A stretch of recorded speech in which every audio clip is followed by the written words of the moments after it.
grados centígrados. Entramos de lleno a la mesa de análisis. El patrimonio urbano que hemos perdido a lo largo de la historia. Así hemos titulado esta mesa y le agradecemos muchísimo a Víctor Hugo Torres Romo, expresidente del Colegio de Arquitectos de La Laguna y exdirector del Centro Histórico de Torreón, que nos acompañe porque, vamos, que tiene la experiencia y el conocimiento para hablarnos de cuáles son los criterios y sobre todo para definir esto que las propias organizaciones internacionales lo han hecho, de lo que es el patrimonio cultural tangible de un municipio, de un país. Y esto se compone de los monumentos, de los edificios, de los lugares arqueológicos, si es que los hay, de los conjuntos históricos y los elementos naturales como los árboles, las grutas, los lagos, las montañas y otros.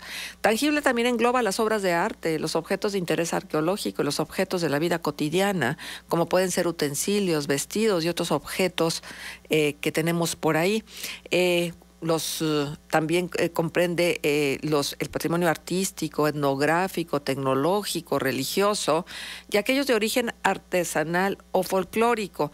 Entonces, ahí caben las obras de arte, los libros manuscritos, los documentos, los artefactos, las grabaciones, las fotografías, las películas, los documentos audiovisuales, las artesanías y otros objetos de carácter arqueológico, histórico, científico y artístico.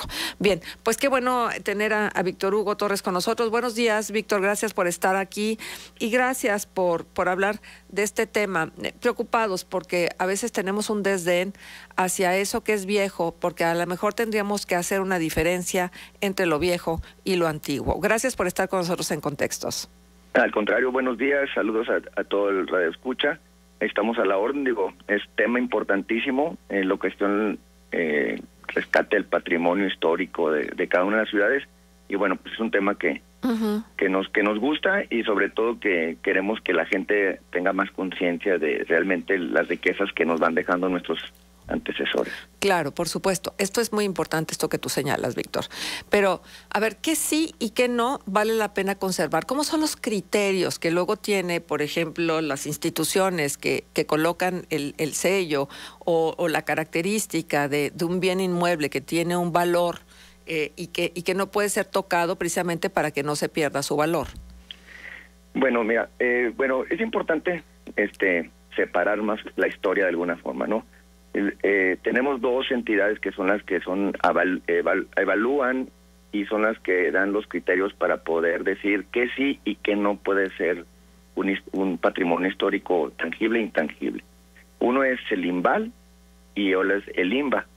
El Instituto Nacional de Antropología e Historia, él te cataloga de lo que es de 1900 hacia atrás. Y el INVAL, ahora INVAL, porque antes era INVA, le agregaron ahora la L de literatura, Instituto Nacional de Bellas Artes y Literatura, él te cataloga de lo que es de 1900 hacia el presente. Entonces, es ahí donde entra la diferencia entre quién participa en qué se va a catalogar y se va a proteger. Y cada uno realmente lleva muy parecidos los requisitos en los cuales ellos pueden decir, este sí puede ser catalogado y este no puede ser catalogado. Y muchas de las cosas, bueno, uno tiene que ser la edad del edificio, es uno de los puntos importantes. El otro es la aportación arquitectónica de las culturas que fueron llegando a las ciudades, ¿verdad? Entonces, y que de alguna manera tienen que dejar algún legado para la ciudad y que fueron parte importante del desarrollo de la misma ciudad. Entonces, bueno, esos son los dos puntos más importantes. Otro punto que ellos consideran es históricamente qué pasó en la ciudad, en ese lugar, para que lo puedan considerar también parte histórica de la ciudad. Entonces, una vez que nosotros evaluamos algún edificio, algún monumento, etcétera, pues obviamente tenemos que llenar todos esos requisitos. Una vez que llenamos los formatos que se requieren, pues los llevas a evaluar, los mandas a evaluar a la Ciudad de México, en las oficinas centrales de cada una de estas dos instituciones, y después de un análisis y que ellos evalúan, pues nos van diciendo sí puede ser y no puede ser. Obviamente mucho tiene que ver la labor que uno tiene que hacer en donde justificas el por qué sí quiero que sea un edificio histórico protegido que dio historia y dio desarrollo a mi ciudad. Uh-huh. Sí, pero por ahí no hay un limbo, Víctor, entre que consigues la acreditación del organismo y el interés económico, a lo mejor, del propietario para vender o para remodelar el inmueble. Bueno, sí. En este sentido sí tiene que haber una coordinación entre lo que es el ente de gobierno, que sería el que propone, y los propietarios, porque efectivamente se puede llegar a dar el momento en donde el propietario puede decir, oye, pues estoy de acuerdo, ¿verdad? Uh-huh. Pero ¿qué beneficio voy a tener yo al ser un edificio que está catalogado? Exacto.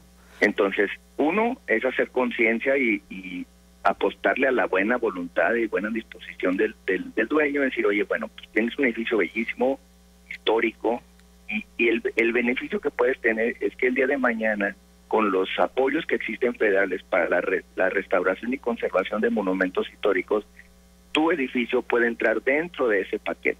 Uh-huh. Y entonces puedes recibir algún apoyo federal para poder nosotros intervenir el edificio y, bueno, tenerlo en condiciones, ¿verdad? Sí. Y eso yo creo que es una de las cosas más importantes, que la gente que tiene un edificio histórico tenga esa voluntad de querer dejar un legado y ser parte de la historia de la ciudad. Uh-huh.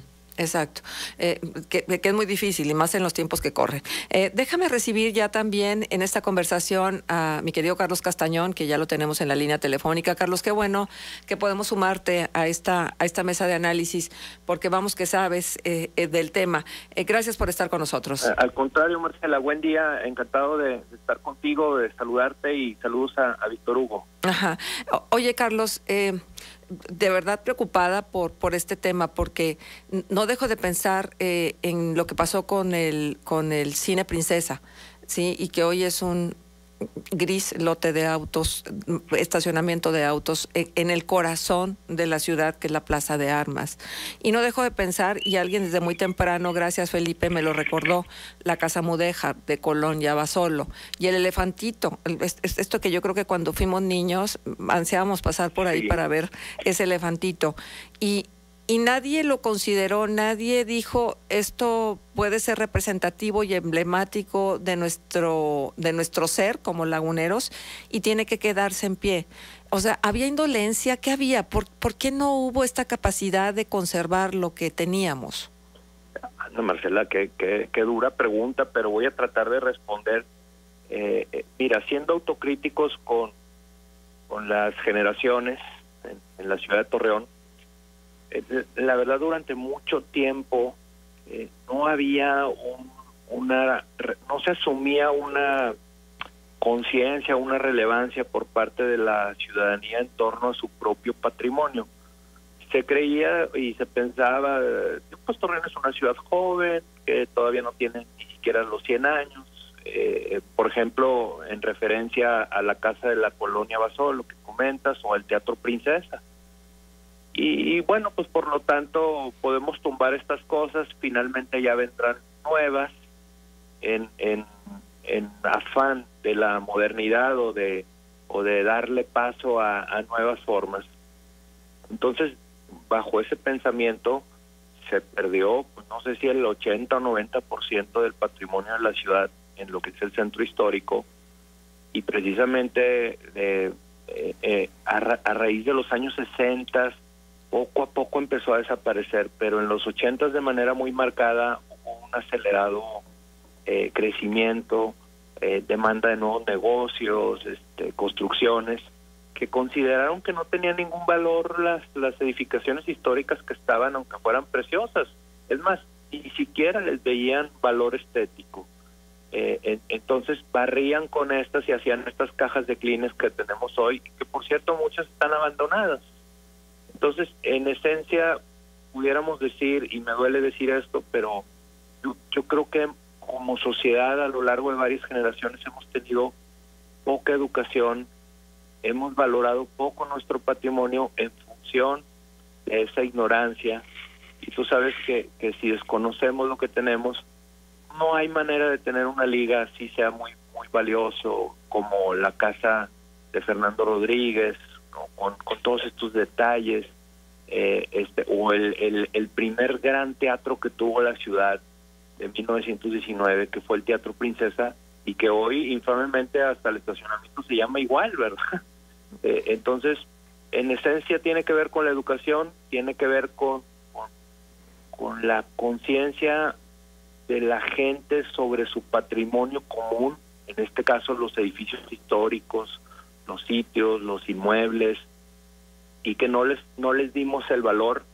Hubo pocas voces, muy pocas, que defendieron en su momento, pero que no tuvieron eco porque en el resto de las personas no se consideraba que esto tuviera valor.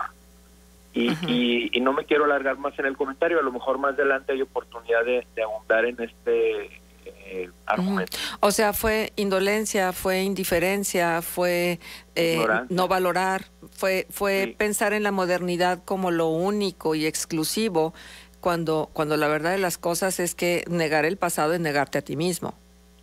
Por supuesto, mira, y todavía esto no nada más de las generaciones pasadas, de nuestros abuelos, de nuestros papás, sino te puedo, voy a omitir el nombre por prudencia, pero hace algunos años recibí en mi oficina a un arquitecto que fue y me dijo que en Torreón no había edificios históricos. Bueno, yo quería soltar la carcajada hasta la esquina, porque precisamente esa visión es la que ha barrido con la ciudad también actualmente. Si te fijas, se han estado haciendo muchas plazas comerciales, se han estado haciendo tiendas de conveniencia, y esas plazas, esas tiendas en ocasiones están en sitios históricos que se roban. Bueno, por número uno, destruyen el edificio que estaba, el inmueble histórico, no respetan ni siquiera la fachada, pudiendo integrar una arquitectura interesante al respecto.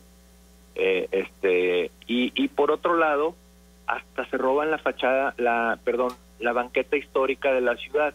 Es decir, había una planeación de unas banquetas muy anchas en el centro de Torreón. Y esas banquetas las están utilizando para estacionar vehículos. Exacto, justo eso. Víctor, a mí me gustaría preguntarte, la formación de los arquitectos, que creo que es una parte fundamental en todo esto, porque finalmente son ellos, los profesionistas de la arquitectura, los que luego se encargan de las remodelaciones o de sugerir tirar edificios que, como lo decía Carlos, para alguien no tendrá ningún valor, pero para la estética de la ciudad sí. ¿Está normado, está regulado? ¿Reciben la capacitación necesaria como para apreciar lo que se hizo en otro momento? Mira, Marcela, bueno, saludos aquí a nuestro gran amigo Carlos Castañón. Efectivamente, mira, está pasando un fenómeno que lo hemos palpado nosotros en los últimos años, sobre todo por la relación que hemos tenido con las diferentes universidades que dan la carrera de arquitectura, en que aparte de todo lo que comentó Carlos, yo siento que es parte también falta de la promoción de lo que es la historia, la arquitectura, el arte dentro de una región. Somos una ciudad joven a comparación de otros monstruos de ciudades que tienen 400, 600, 800 años. 400 años Nuevo León, Durango, etcétera. Somos una ciudad muy joven, pero bueno, no tenemos que esperarnos a que pasen 200 o 300 años para darnos idea de la gran riqueza que tenemos como patrimonio.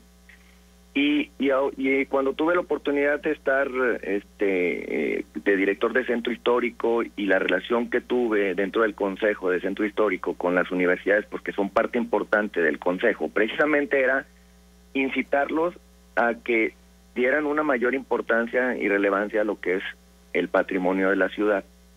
Y se han acercado infinidad de alumnos haciendo tesis de restauración de monumentos históricos. Y creo que ahorita ya se está dando ese gran cambio que no lo teníamos. Yo cuando tuve la oportunidad de estudiar, yo soy de La Salle, obviamente no veíamos nada de esto, la verdad. Ahora la Autónoma de Coahuila, la Ibero, yo soy docente del TEC de Monterrey, etcétera, se está impulsando mucho lo que es precisamente eso, el valorar los edificios y sobre todo hacer conciencia en los nuevos arquitectos que tenemos que respetar tanto al joven como al adulto, hablando de edificios. Y que tenemos que hacer arquitectura que trascienda a través de los años. ahorita yo quiero saber, o hemos hecho un análisis, de, bueno, ¿qué arquitectura hemos hecho que pueda durar 100 años antes de que nos la tumben? Pues no. Entonces no hay, No. realmente no tenemos. ¿Por No. qué? Porque ahorita hacemos arquitectura quitapones, hago y quito, hago y quito. ¿Por qué? Porque antepongo mis intereses económicos, no tanto los intereses ni de la cultura ni de la sociedad. Y en un futuro, las generaciones que estén habitando esta comarca, ¿a dónde van a voltear como para sentirse orgullosos? Digo, todavía nosotros vamos y en el centro hay algunos lugares que tal vez hay reminiscencias de nuestra infancia, de nuestra niñez, que les enseñas a los hijos con gusto y a lo mejor les recuerdas cuando caminaste ahí de la mano de tu papá o de tu mamá, y entonces, o de ambos, y entonces esto hace que se cree un sentido de identidad. Me preocupa mucho la falta de identidad, la falta de apego a lo que tenemos y lo que somos como ciudad. Pero de esto platicamos cuando regresemos de la pausa, ¿les parece? Son las 9:24. Gracias. Contextos. El programa líder en la radio hablada en La Laguna. Ciclo escolar 2021-2022. En Coahuila, preinscribe a tus hijos para...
Queremos que la gente sepa que es un centro histórico diferente a todos los centros históricos que existen en la mayoría de todos los, nosotros que llamamos monstruos históricos de México. Entonces, si no hacemos la publicidad o la promoción de lo que tenemos, vamos a perder completamente la identidad, y efectivamente esto es de identidad. Si el niño o la persona no se siente identificado con su ciudad, con su patrimonio, pues obviamente pues le pierde interés. Exactamente. Carlos, ¿cuál es tu opinión al respecto? Mira, sin duda alguna, los centros históricos, y es algo que siempre apreciamos cuando vamos a otras ciudades, cuando nosotros mismos viajamos, vemos esos edificios, vemos el estilo y vemos precisamente la identidad de las ciudades en esos materiales, en las canteras, en el concreto, en los diferentes materiales. Y es lo mismo para la ciudad de Torreón. Nuestra identidad también está en ese patrimonio construido, y precisamente cada vez que se pierde una de estas piezas o nuestros inmuebles, pues no se pierde nada más concreto ni adobe, sino se pierde realmente una parte de nuestra historia, y esto es algo doloroso, es algo triste, porque ya no hay manera de reponerla. O sea, y qué es lo que a veces pues puede hacer modestamente un historiador, pues documentar, tener el registro gráfico, hacer la historia y tratar también de promover la identidad de nuestra ciudad para ese amor que permita conservar lo que tenemos. Porque muchas veces, y esto me duele decirlo, veo que nuestra propia gente se expresa con desprecio de Torreón, porque dicen, bueno, pues aquí no hay nada que ver, no, esa finca no vale nada. Y realmente la cancha está en el 99% de los propietarios de los inmuebles históricos, es decir, son particulares, algunos con recursos, otros no tienen recursos, simplemente tienen el inmueble, pero ahí está la clave, es decir, hemos tenido conjunto de propietarios que han abandonado esa identidad, que no la han asumido como propia, y por lo tanto lo que tenemos es, pues, metan el bulldozer, metan el camión y destrúyenlo, como ya sucedió recientemente. ¿Dónde? En la calzada Hidalgo, casi esquina con Colón, la señora del inmueble, de una casa de los años 20 con una fachada preciosa de ladrillo, le mete el bulldozer por el medio de la fachada, la destroza, porque considera que no vale nada esa casa de ladrillo, adobe y madera, y no concluye la obra, la deja ahí, no la repara tampoco, y ahí está abandonada tristemente, pero por fortuna hubo varias voces que alertaron desde el domingo, desde el fin de semana, y se frenó la destrucción. Hasta lloró la señora. Bueno, Víctor conoce el caso. A ver, ¿qué opinan de esto que nos dice el auditorio? Bueno, por acá tenemos muchas llamadas. Destrozaron la Plaza del Eco, la debieron de haber dejado como estaba, porque eso es identidad, esos son nuestros recuerdos. No estoy muy segura de que sea así, pero los especialistas nos darán su opinión. Esto otro que nos dicen, ustedes siempre creando polémica, la verdad de las cosas es que el pasado ya hay que dejarlo atrás, y hay que venga la modernidad y que venga lo nuevo. Ese es el espíritu que tenemos los laguneros, la modernidad y lo novedoso. Estoy de acuerdo, somos bastante novedosos y queremos ser protagonistas de la novedad. Pero, hombre, es como querer negar tus raíces o cortar tus raíces, y entonces, ¿en qué te sostienes? ¿O cuál es la opinión que ustedes tienen? Sí, totalmente, Marcela, porque, bueno, ahí ya me metí yo, pero nada más quiero decir lo siguiente, el atractivo económico de una ciudad como Guanajuato, como Zacatecas, tiene que ver con la conservación de su centro histórico y de su historia, es decir, la historia no es algo que está solamente en el pasado, no es algo ahí que esté un viejito que es historiador recuperando unos datos. No, eso no tiene sentido, ni memorizándolas, no. La historia es algo que está entre nosotros, en el presente, somos hijos de la historia. Tan así es que hay edificios que tienen 400 años, que tienen una perfecta funcionalidad y están en el presente y van a durar mucho más. Entonces, no hagamos ese desprecio de que la historia es del pasado y que eso ya pasó y hay que continuar adelante. No, porque sin historia no somos nada. Ujú. Nos dicen, si ustedes han estado en la administración municipal, ¿por qué han permitido que el edificio que está en Cepeda y Morelos siga en las condiciones en las que está? La Cepeda y Morelos, bueno, a ver, yo nada más quisiera decir lo siguiente: el 99% del patrimonio histórico está en manos de los particulares, y hay particulares que no tienen reparo en destruir el inmueble histórico o en no hacer nada y decir, pues que me multen, al cabo que tengo dinero para pagar la multa y me vale. O sea, o también hay casos de particulares que levantaron cosas que no terminaron y ahí se quedaron. Uh-huh. Y nos están diciendo esto otro, ¿por qué permitieron lo que se hizo en el Boulevard, en el Estadio Revolución? Es un engendro de la modernidad y le quitaron toda la fachada Art Deco que tenía. Bueno, ahí sí. Bueno, si quieres yo aquí ya cedo la palabra a Víctor. Víctor. No quiero decir que la fachada ahí está, ¿eh? Mira, sí está, pero no se ve.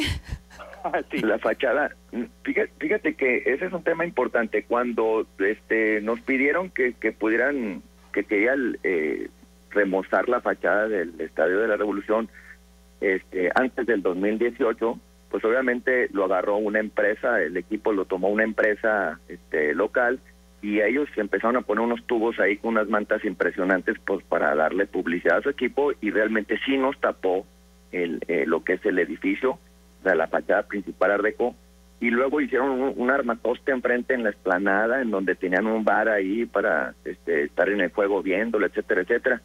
Y bueno, cuando nos pidieron la opinión de cómo poderlo arreglar, pues obviamente lo primero que les pedimos fue, quítenos esta explanada, la limpiamos por completo y arreglamos la fachada principal Art Deco, lo que nos quedó pues de la fachada Art Deco que tenemos.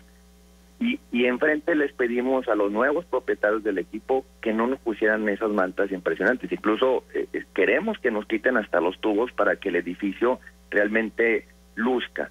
Incluso si somos, cada vez que pasemos de noche, se le puso una iluminación arquitectónica escénica para que realmente la gente volteara a ver cada vez que pasaba. Uh-huh. Entonces, yo creo que sí se han hecho muchas cosas para mejorar a muchos disturbios que nos han hecho, tratando de hacer conciencia en la gente de lo que tenemos como tal en la historia. Uh-huh. Cuando vamos, como bien lo dijo Carlos, cuando vamos a otra ciudad, nosotros nos admiramos de Durango, de Guanajuato, de Zacatecas, de la arquitectura que tiene. Bueno, ¿qué estamos nosotros o qué pretendemos que se haga, verdad? Una es recuperar nuestro patrimonio, darle a unos edificios que de hecho se van a empezar a hacer iluminación escénica arquitectónica en algunos edificios de la ciudad, que la ciudadano lo va a empezar a ver porque se va a empezar a trabajar en ello, y ya tenemos ejemplos como lo que es el Estadio de la Revolución, ahora la Iglesia del Perpetuo Socorro, y entonces se van a empezar a trabajar otros 5 edificios con iluminación arquitectónica. La Tintorería California también, La ¿no? Tintorería California acaba de ser... Está hermosísima, parece un edificio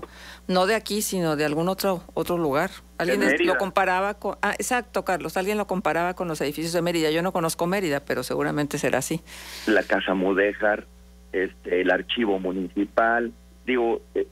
puedo mencionar a muchos edificios que se han ido rescatando junto con mucha gente de la iniciativa privada, que hace que eso se ha sumado a este movimiento que se ha creado para que realmente nuestra arquitectura empiece a relucir una vez más. ¿Y a qué le estamos apostando? A que el día de mañana esto genere una nueva actividad en la ciudad que no tenemos, que es el turismo. Entonces, esto va a generar el día de mañana otro tipo de bonanza para la ciudad, ¿verdad? Entonces, creo que la ciudad se compone, como bien lo dijo Carlos, es historia con modernidad. No tienen que ir peleados, tienen que ir de la mano, porque si no se dio la historia, no seríamos lo que somos ahorita. Así de fácil. Bien, pues les agradecemos a ambos su presencia con nosotros. Carlos, ¿algo que añadir antes de despedir esta sección de la mesa de análisis? Bueno, la empresa privada que ganó la vista histórica de nuestro grandioso Estadio Revolución, porque lo veíamos desde la calzada Estadio, precioso. Es la misma empresa que tumbó uno de los edificios más preciosos de Torreón de 1892. el edificio donde tenía la torre LAC, es decir, el edificio LAC, un edificio de 3 plantas, precioso, de un ladrillo portentoso, y bueno, pues también hay que ver que los particulares no han sabido conservar la ciudad, sino más bien han promovido la destrucción. Ajá, muy bien. Pues muchísimas gracias a ambos. Ha sido un gusto poder platicar con ustedes, Víctor Hugo, Carlos. Siempre un gusto tenerlos aquí con nosotros en este espacio de Contextos. Un abrazo, Marcela, al contrario. Gracias, Muchas gracias y saludos a todos y estamos a la orden. Gracias, Víctor. Gracias, Carlos. Acá nos escuchamos durante la semana. Y bueno, por acá tenemos más participación del auditorio desde la transmisión de Facebook. Muchísimas gracias por estar y muchas gracias por todos los comentarios que nos hacen llegar, que para nosotros son importantísimos, pero así, importantísimos. Son las 9:45, 10 grados centígrados. La Casa de los Stens, las casas de los Regalado, algunas de las banquetas altas, esto en Gómez Palacio, las del conjunto de la Jabonera y la Esperanza, la casa de don Juan Brittingham, ya se han destruido. Todas ellas en Gómez Palacio. Sí, mucho que proteger, mucho que rescatar, y ya van en la segunda vuelta de los anuncios. Como sociedad e hijos de Torreón, veo que no queremos a nuestra ciudad, veo que no tenemos conciencia ni valoramos la historia y destruimos indolentemente la historia de nuestra ciudad. Vemos con gran importancia un estadio de fútbol que a una fachada o casa que nos dejó historia. Tanto el ayuntamiento y el Estado ponen su granote de arena destruyendo o desapareciendo esculturas o adornos de la ciudad en aras, según ellos, de la modernidad. Pero aún lo nuevo, lo moderno, lo que sirve para nuestra sociedad, lo destruimos. Gracias a quienes nos escriben. Vamos a la pausa y regresamos con Alejandro Ahumada. Contextos. El programa líder en la radio hablada.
Pues de esto, de lo que nos está sucediendo en relación a lo que hemos perdido del patrimonio urbano a lo largo de la historia, con el argumento de que hay que modernizar, con el argumento de que estorban para la vialidad, para que pasen los coches.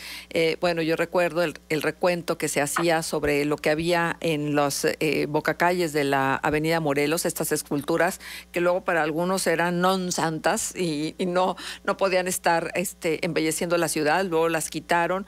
Pero así siempre ha habido el pretexto, la justificación para hacerlo. Hola, ¿qué tal, Marcela? Pues mil gracias por invitarme a platicar un poquito de un tema que me encanta. Y qué bueno que se está tocando, porque vaya, este tipo de temas se vuelve como hablar de religión o de fútbol, por todos las aristas que pueden tener, y han tenido y van a seguir, porque al final de cuentas todos los días vamos creciendo y avanzando en el tiempo, y cada generación va teniendo una formación de algo que dejan y se vuelve parte de una identidad. Así es. ¿Qué ya no tendremos nunca, Ale? ¿Cómo, perdón?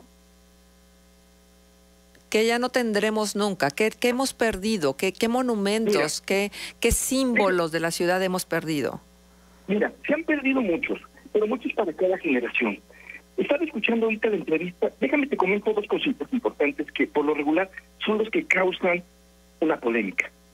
Uh-huh. Cuando iniciaste el programa, decías a la gente, saquen sus postales.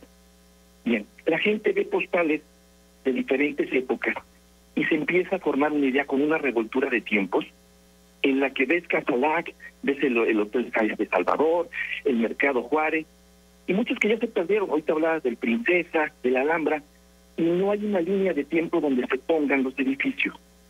Y si nos ponemos a investigar el entorno, la época, cómo se vivía, cuál era el orgullo de cada ciudad, de cada de la población, es para entender, tal vez no para enjuiciar, porque aquí caemos en un enjuiciamiento. Es que las generaciones pasadas, yo digo, de los 40, leo el siglo, y es un gusto decir, estamos estrenando el edificio Monterrey, vamos a la parte de Monterrey, que México y Guadalajara, y dices, bueno, toda esa época, hablando de los 40, son muchos edificios que se construyeron, y la ciudad feliz porque salía de una posguerra, de una revolución y el batallar. Entonces, si yo veo eso, digo, caray, hay que entender el momento. A la distancia de 1940, la fecha son 81 años. Claro que 81 años es mucho, y obviamente lo vemos desde el presente, y queremos entender ese presente, ese pasado, desde el presente, cuando no se investiga el entorno. Y digo, bueno, era la felicidad y el orgullo de una ciudad, el crecimiento, el volver otra vez a resurgir después de todo lo que pasó en la revolución, la guerra escobarista y muchas cosas.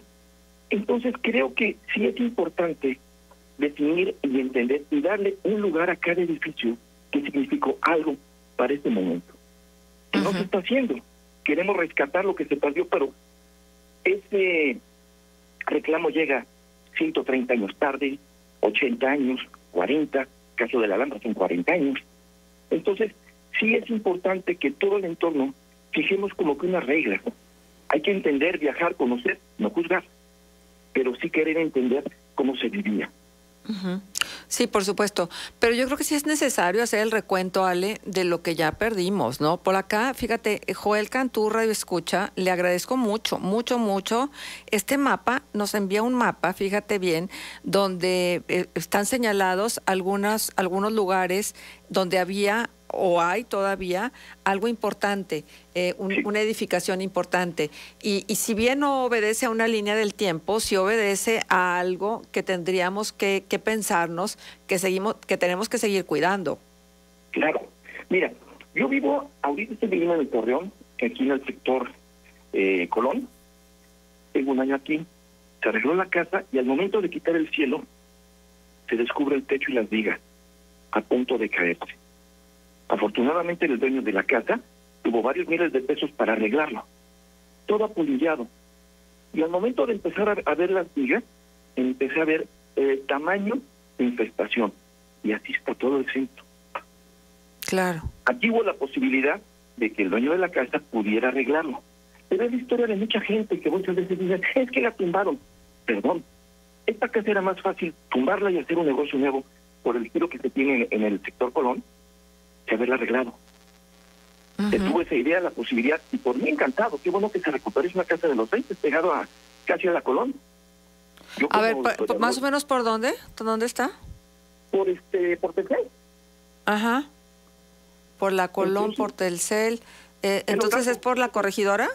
Ocampo. Ocampo, claro, ya, más o menos sí sé por dónde. Ajá. Y todo ese sector está así. Y se me vino a la mente cuando empiezan a hablar gente que en su momento iba a la Suiza.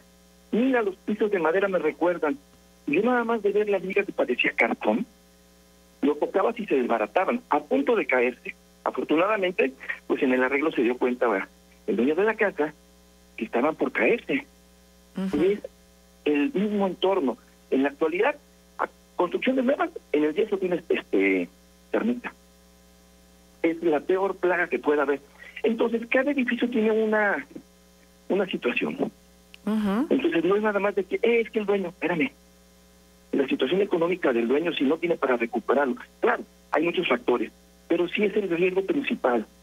Entonces, ¿qué se debe de hacer? Pues, no sé, a lo mejor cultivar ese amor por lo antiguo, que mucha gente no lo tiene porque no lo conoce, y que tenga la capacidad para poder manejarlo. Sí. Y desgraciadamente te digo, afortunadamente, bueno, desgraciadamente es el entorno que se tiene. Y creo que cualquier gente que pueda estar escuchando, que sepa de lo que estoy platicando, podrá tener referencias que en su vida ha tenido termita. Claro. No, bueno, yo creo que todos hemos tenido termita y el piso es fiel testigo de que hemos tenido termita porque han tenido que agujerarlo, Exacto. ¿no? Para poder fumigar. Ajá. Déjame preguntarte otra cosa. Digo, yo conozco una casa divina, que por dentro conserva exactamente como el mood de la arquitectura de la época en la que se construyó por la Donato Guerra, casi esquina con Allende. Y bueno, hay pisos de machimbre que de un momento a otro pueden desaparecer, precisamente por la infestación. Oye, déjame preguntarte algo más, Ale. Es responsabilidad de todos, ¿cierto? Y todos tenemos que cuidar el patrimonio que tenemos, pero la autoridad tiene una responsabilidad muchísimo mayor que todos. Sí. Debe de ser la autoridad, mira, como bien lo dijo Carlos, o sea, son muchos particulares.